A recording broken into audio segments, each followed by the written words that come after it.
And now I'd like to welcome you to today's webinar, The Hidden Vulnerability Exposed.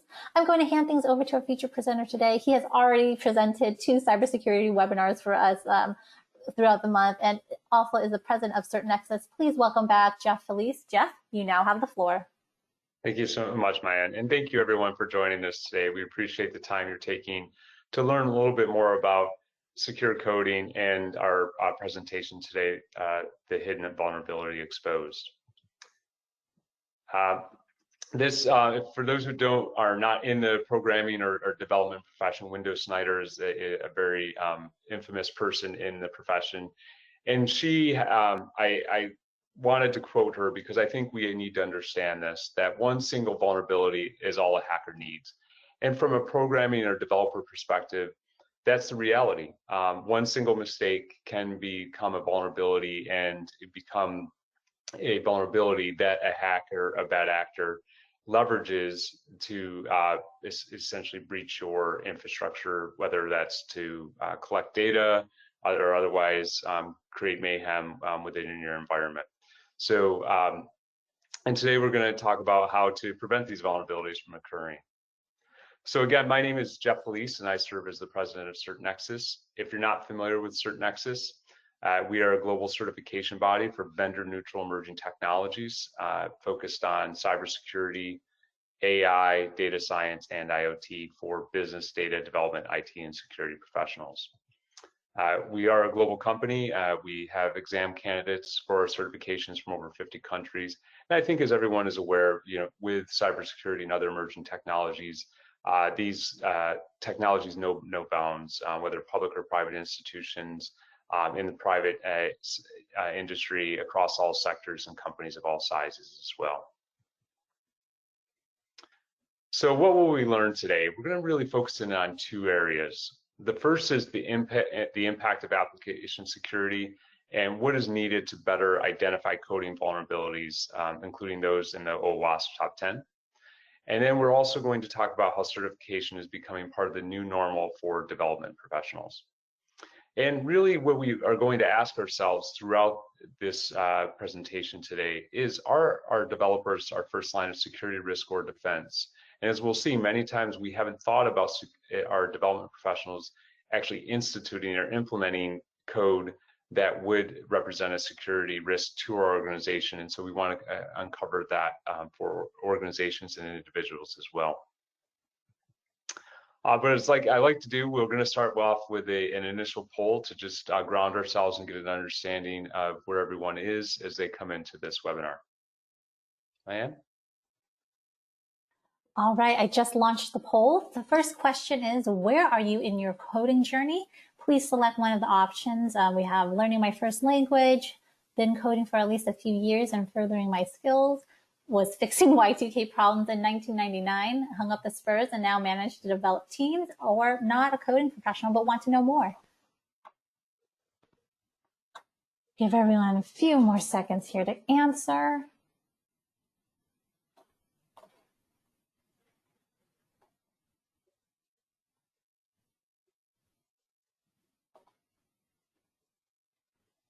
All right, going to get ready to close the poll here. And we have 16% saying they're learning their first language. 12% have been coding for at least a few years and just furthering their skills. We have 4% saying they were fixing Y2K problems in 1999. 8% hung up the spurs and now managing development. And then a huge 60% not a coding professional, but want to know more. Great. Fantastic. Thank you, everyone. We really appreciate you participating in that poll. And it gives us an understanding of where everyone is and how we can actually tailor this information for all those that are attending. It does look like we have a wide variety of people attending. So we're going to start off with really an understanding of the coding profession or development profession.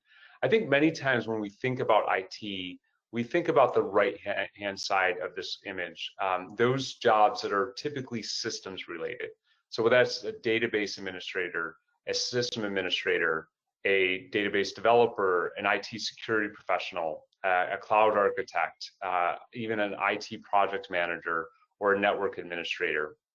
And those are the jobs that are commonly come to mind when we think of IT professionals. But when we look at the world of IT as a whole, half of it actually comes from the development side of the house. So those are your developers, software engineers, architects, programmers, lead developers, software testers, people that are involved in the software profession, whether they're a coding architect or other quality profession. And many times, as we've seen, is that we've really not only think about those folks as not sometimes being IT professionals, but being development professionals separate from IT professionals. But more importantly, we haven't always factored them into our security equations. And the challenge for us is only increasing. And that's actually through opportunity. So there's more good, if you look at it, there's roughly 24, 25 million development professionals today, and that number is only going to grow. And as we look at more types of even our core technologies or systems technologies that are requiring software-defined networking and other programming and scripting capabilities, even up and through our marketing teams and marketing automation, some of that is requiring now not only HTML, but some basic scripting capabilities. The fact is this pool is going to grow exponentially.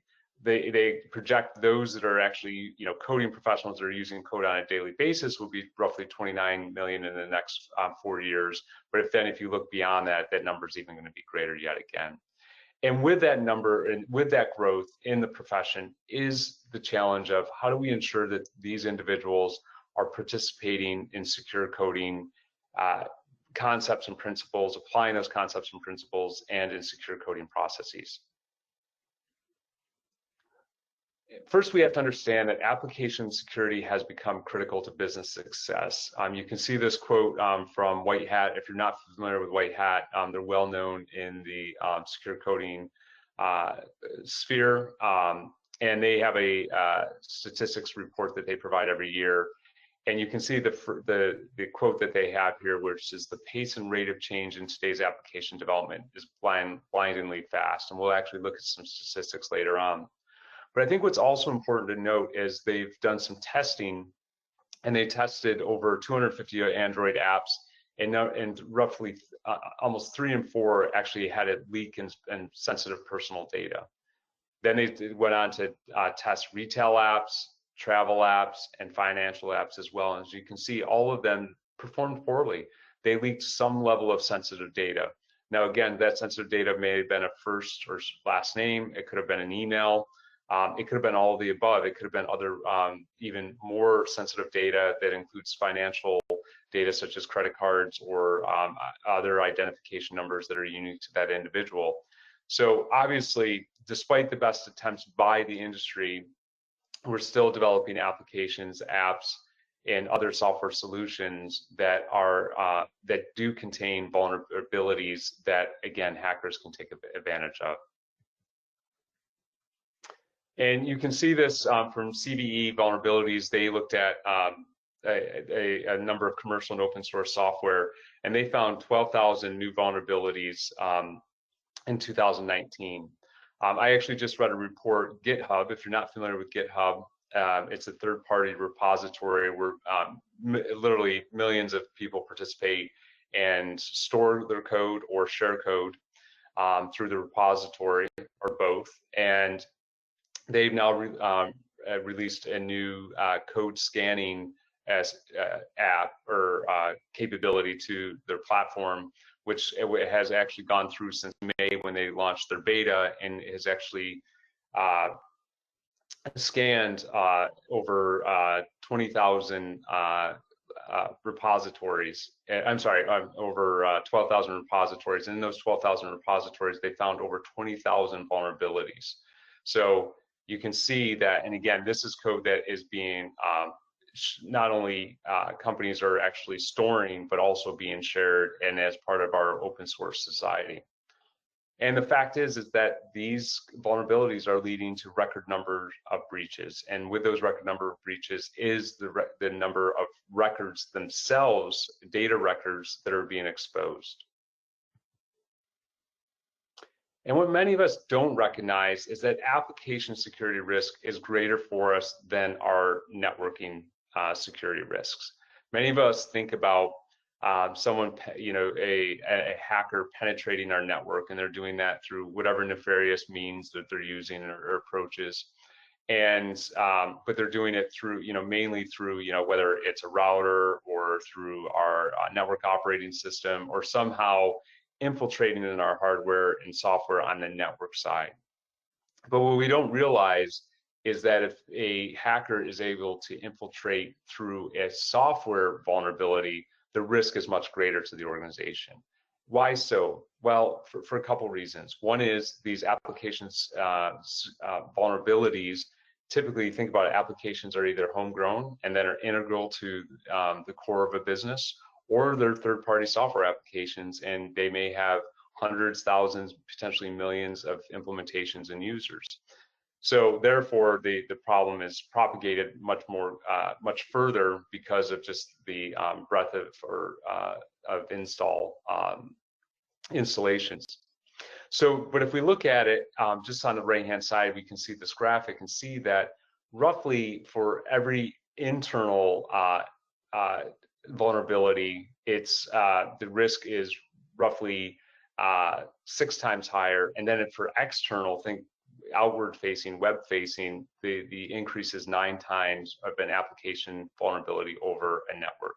So again, even though the application vulnerabilities may be fewer at this time, the risk associated with them is much greater, again, because of the breadth of reach of these applications. But also, you think about it, many times applications are linked directly to data sources as well.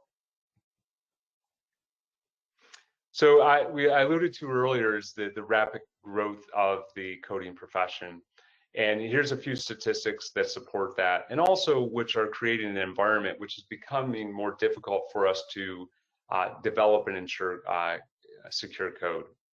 The first is that in 2018, and this number's only grown, there was over 111 billion lines of new software code each year.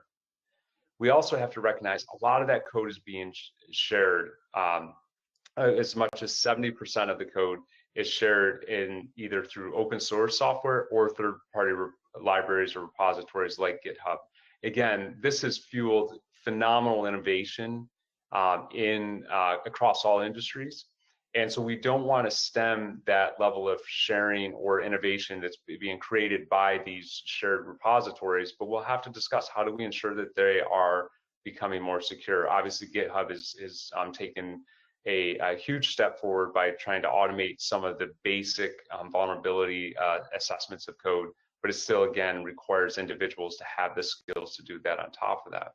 So not only do we have more code and more of it's being shared, but more of it's being developed under iterative development processes.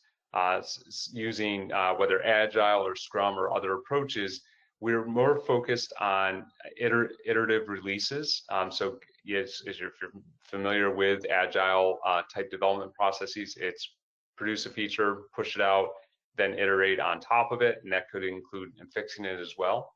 And what that is doing is it's reducing the amount of time that developers have to spend on security issues. So again, inherently, none of these are bad on their own, right? Agile development methodologies allow for greater flexibility in our development and release schedules. The reuse and open source nature of code has allowed for greater innovation and shared progress. And the fact that we're developing more code, again, is leading to more digital transformation and initiatives within organizations. But the challenge is developers really need and want more. So 3/4 of developers worry about the security of their applications. Think about that. 3 out of every 4 developers now are concerned about whether the code they're developing is fully secure or not. 85% of those developers rank security as very important in the coding and development process. So they understand that even despite the time pressures associated with these ever-increasing agile development life cycles, the fact is that security is still important to them and important to the businesses for whom they're providing this code. And 70% of developers have not fully received the security certifications in their current role. So again, there's a desire to do so, to develop and validate those skills around secure coding. But again, the opportunities have not been presented to them to do so. So now we're going to head into our second poll. So Mayan, if you can launch that for us. All right, I just launched the second poll. The question is, which of the following presents the greatest risk to an organization? LAN networking, WAN networking, client-server applications, or cloud web-based applications? Give everyone a chance here to click an answer. Close it in a few seconds here.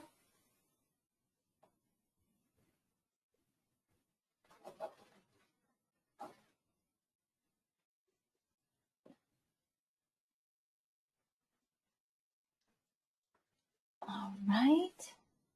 A few more seconds here before I close the poll. All right. We have 3% saying LAN networking, 21% saying WAN networking, 28% saying client-server applications, 48% saying cloud web-based applications. That's great.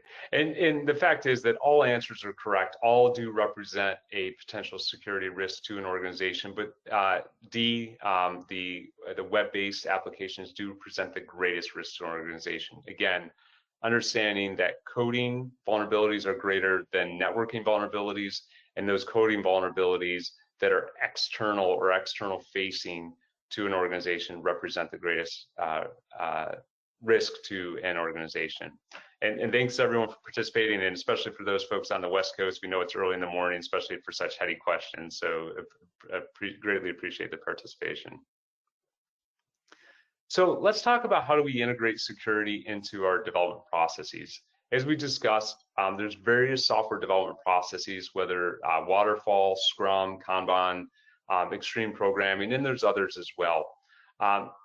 And the fact is despite your software development process, you have the opportunity to integrate secure coding practices into those processes. And it starts really with guidelines. And these are guidelines that are included in our cybersecurity course offering leading to the cybersecurity CSC certification, but are again generally available throughout the industry. And I'm not going to read each of these, but it's really important to understand what are best practices or guidelines you should be implementing again throughout your development lifecycle. So the first is, is examining each phase or aspect of your development process, and where and how does it address security today, and where's potentially it's lacking. You need to also identify functional as well non-functional security requirements, right? Much like you are developing requirements for how someone's going to engage with your software application or the features it's going to provide, you need to also understand, where are the potential security risks. You're going to need to think about threat modeling to start to identify and prioritize risk. We'll look at the OWASP Top 10 that helps identify the top 10, but again, based on your unique application, some may be more prevalent than others. You're going to have to determine how you fix security defects, right? And then how do you actually create unit tests, whether automated or manual, to alert you if the problem is fixed or not. You're going to have to establish ongoing monitoring and testing to identify when new security issues emerge. And you have to stay apprised of vulnerabilities in systems as well. The fact is, we are two things. One is typically the software applications or apps or web solutions that we're developing. They're typically not static. We're continuing to improve upon them, whether that's through fixes or adding features. And we also have to think about, as we're doing that, and as other technology advances, what vulnerabilities may be created by our code or may be occurring in our larger ecosystem that may impact our applications as well. And we also have to follow the general principles of security design. And there's really 5 areas of focus here. The first is on openness. Really what you have to do is assume that attackers have all the information they need to exploit your app. And the fact is that we are that hackers are not always as sophisticated as we think. Unfortunately, what they do have access to is information that allows them to be more sophisticated in some cases than they actually are. I was just reading the other day, and this is a bit of an aside, but malware many times delivers ransomware, and ransomware can be delivered through other means now, but there's actually malware and ransomware franchising that's being set up where people can actually go and purchase these tools and techniques and to leverage them. So really it takes someone that has nefarious means or intentions and has the means to go acquire that technology, not even to have the intellect themselves to do that. So you have to have the assumption that there's a variety of ways that that they may attack you. There's these threat factors, and you need to protect for yourself against them. You have to have fail safes in place. So you need to always ensure that your software ends up in the most secure state. You also have to start with the least privilege. So design your apps to allow as few permissions as possible, right? So what that means is that, you know, not everyone, if you need someone to do some very basic things, you should give them very basic access. You shouldn't give everyone the full access if they don't need it. And this can be hierarchical. We can talk about inherited rights and everything else, but you have to think about that, starting with the least privilege and then building for those upon that for those who need it. Also, resource economy. You have to be prudent with the shared resources and only rely on trusted resources. And then complete mediation. You need to, again, always check your code for any flaws or vulnerabilities. Again, there are software applications and platforms that allow assist in doing this, but again, they're never going to be 100% accurate, right? There's always going to be something that could be improved upon through human intervention. And again, that's where we need to develop the skills and knowledge to do so. For those who are not familiar with OWASP, OWASP is essentially a standard awareness organization. It's not a standards organization. I shouldn't say that. We think of them as a standards organization. They're not. It's a not-for-profit foundation that's focused on application security. And they've produced as their OWASP Top 10. And they update this as needed. And what this is the top 10 application security risks. It's not meant to be comprehensive. There are obviously other application security risks that are being leveraged by, again, those bad actors, the cyber criminals. But these are the most common and the ones that are most commonly found in code. And so they produced this document for developers and web application security. And really what it is, again, is that consensus of what are the things that you should check for in your code if you're going to check, the most likely ways that people are going to, again, breach your infrastructure through your application or through leveraging your vulnerabilities in your code. These are the 10 that do that. We cover these as these 10, but again, there are other best practices, guidelines, frameworks that we cover as well in the classes that we provide through New Horizons. But it's important to know that really, if you're starting in the profession, this is the best place to start. And as you facilitate or augment your training and certification, this is a great place to go. It is the OWASP site. So we're going to go into our third poll at this point in time.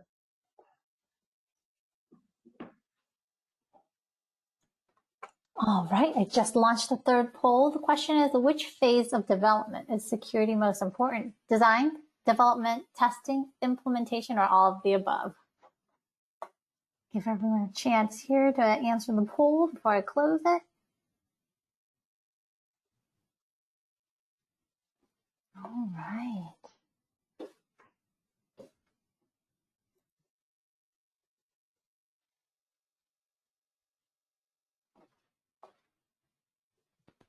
Give everyone a few more seconds here.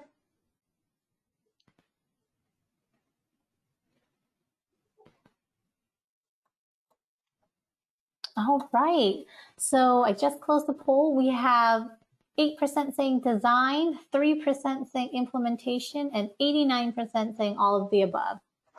Right. And it is important at every phase, and all above the is the most correct answer. But again, all of those answers are correct. The fact is that if we know, those who know, right, if you at the design state, or phase, if you are designing a application that's going to perform poorly, it could be the same thing from a security standpoint as well. It's the same at the implementation stage, right? You need to make sure that you're implementing secure code, but all the above is the best answer of all the answers. But again, each phase being important throughout the process. Great. So we're going to talk a little bit about Cybersecurity Coder. This is an offering that is available from CertNexus through New Horizons. And really the focus is here is not so much to focus as much on the training or the associated certification, although we'll talk about that, but is the opportunity for training for cyber professionals and particularly programming and development professionals. Again, as we saw, 70% are lacking that training and or certifications today, and which many desire to have. And again, from an employer standpoint, there's a greater necessity for that within your organization. In fact, what we're starting to see more broadly in through data privacy initiatives and other cybersecurity programs and risk and compliance approaches from organizations, is that not only they're requiring organizations to have generally good data privacy protections, but also if they're providing a software as a service or a platform or an application, that they also are training and certifying their professionals as well. And the reason for that is it starts to reduce the risk, or at least that organization that's the recipient of that code or platform or service has done their due diligence to ensure that they're providing the most secure environment for their employees, customers, partners, whatever it may be. So really, when you think about secure coding, the principles and concepts are independent of the tools or languages being used. So when we defined the need for secure coding practices, we really looked at it as being agnostic of, again, a language. So whether it's C#, C++, Java, Python, PHP, it really doesn't matter. You can apply, again, all these principles and concepts, and again, same thing with tool sets or other platforms that are being used. So the concepts and principles taught in Secure Coder, again, are applicable to any programming language. We do use Python and JavaScript in the course because we had to pick one for hands-on. Over 50% of the course is hands-on, but it's not a typing test. If you're not a expert Python programmer and understand all the syntax, you'll still be fine. It's less about typing the correct syntax and more understanding how to identify vulnerabilities.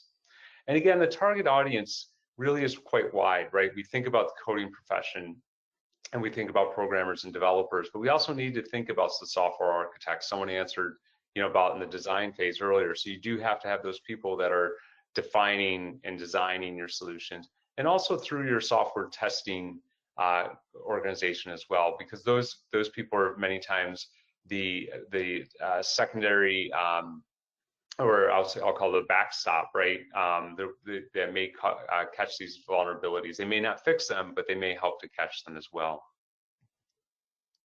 The Cybersecurity Coder exam, for those who are interested, is available through Pearson VUE testing centers or online through their online proctoring platform OnVUE. All of the New Horizons centers are Pearson VUE testing centers. And the exam is 80 questions and takes roughly 2 hours to complete. But I think what's interesting here is looking at the domains that are covered within the exam. Think about the common secure application terminology and concepts. So I really need to understand what are those terminology and concepts that are useful or needed within secure application.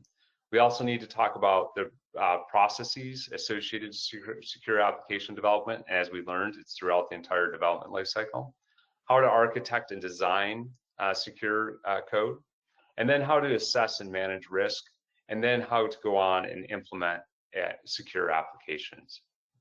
Again, the goal here is to validate that skills and knowledge so individuals can feel both confident and capable of implementing secure coding solutions, along with everything else they're doing throughout their development process, including other software solutions that may assist them in these processes as well.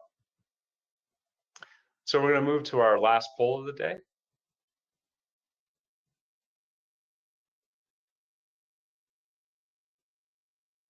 All right, I just launched the last poll. The question is, which of the following roles will need to understand secure coding principles?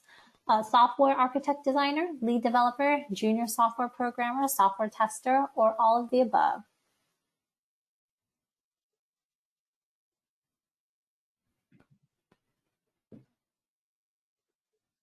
All right, everyone's getting their answers in.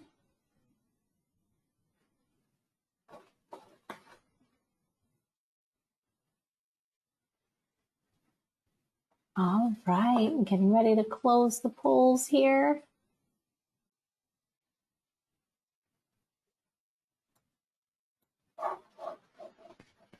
All right, and the answers we have here, 6% say software architect designer, and 94% say all of the above.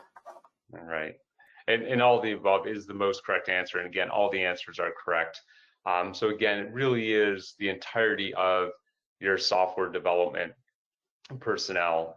So again, whether that's an architect, a developer, programmer, whether a junior or more senior person, as well as those that are involved in the testing process as well.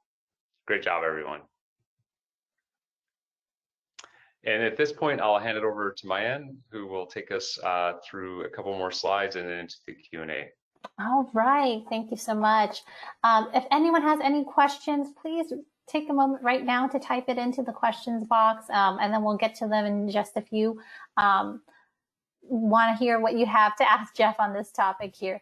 If you are interested in any of the material that was presented in this webinar, or if you just have questions regarding cybersecurity course offerings, please contact your local center for more information. You can log on to newhorizons.com and do a quick zip code search to find the centers that is nearest you. As you know, New Horizons has been delivering online classes since 2001, and our facilitators are trained really to engage our learners and encourage class participation. So if you have any questions, please make sure to reach out to us.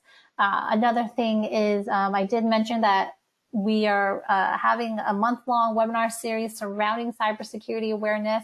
Jeff has done 3.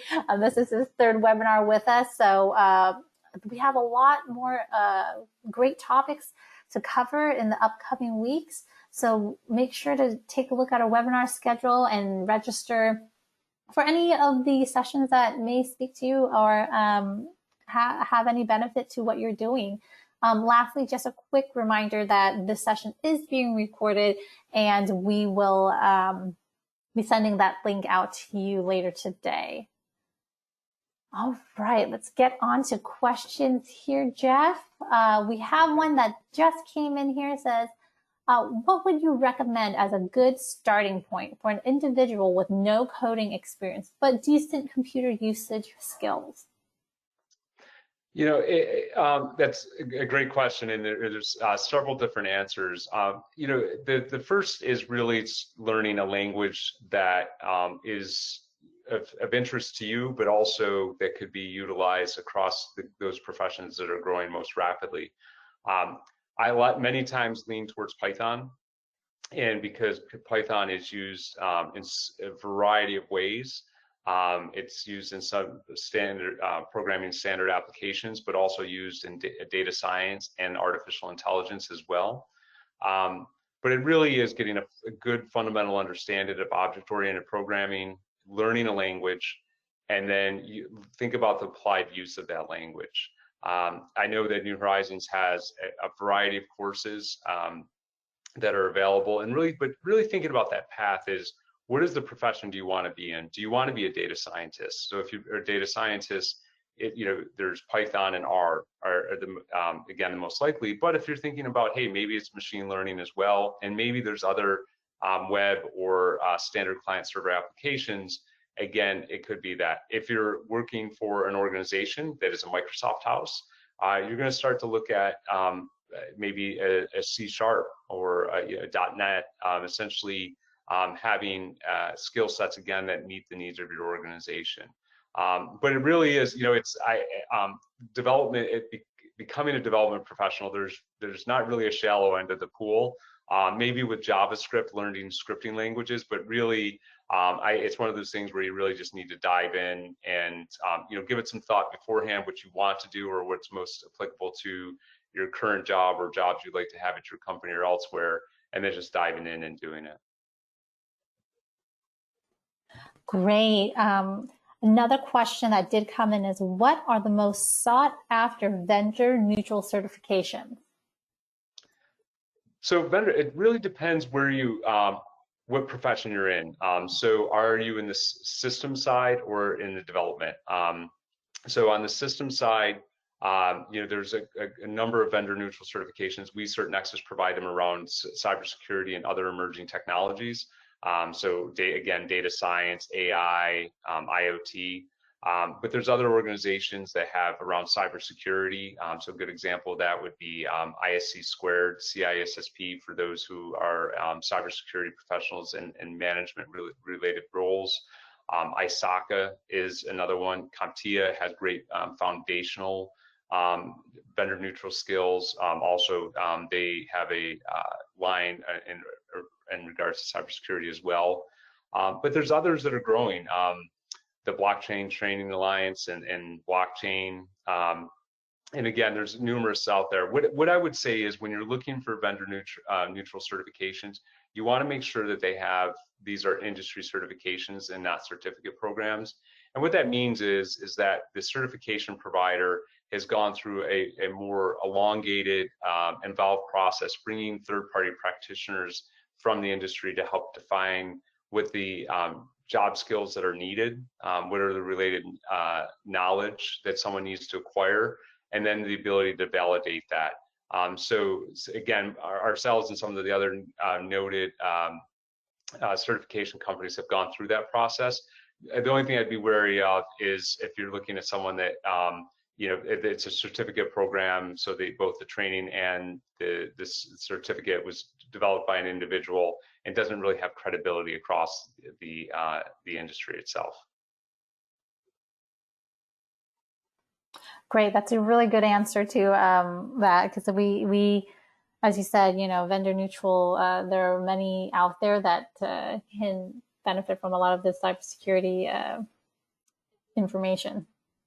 Right now, it seems like you've answered a lot of questions. If anyone else has any questions that they want Jeff to answer, please make sure to just type it in here while we have him on the line. I'll give folks a little time here just to do that. But this was again, Jeff, another great session that you've presented for us on cybersecurity. So, great. All right. Well, I think you've done such a good job. You answered everyone's questions if they had any. With that being said, everyone, Jeff, as always, thank you for presenting on behalf of New Horizons. And thank you again, everyone, for joining us. Please be on the lookout for the recording link coming out later today, as well as taking a look at what we have planned in the next upcoming weeks for webinars surrounding cybersecurity. That being said, you may now log off. Thank you again. Thank you, everyone. Have a great day.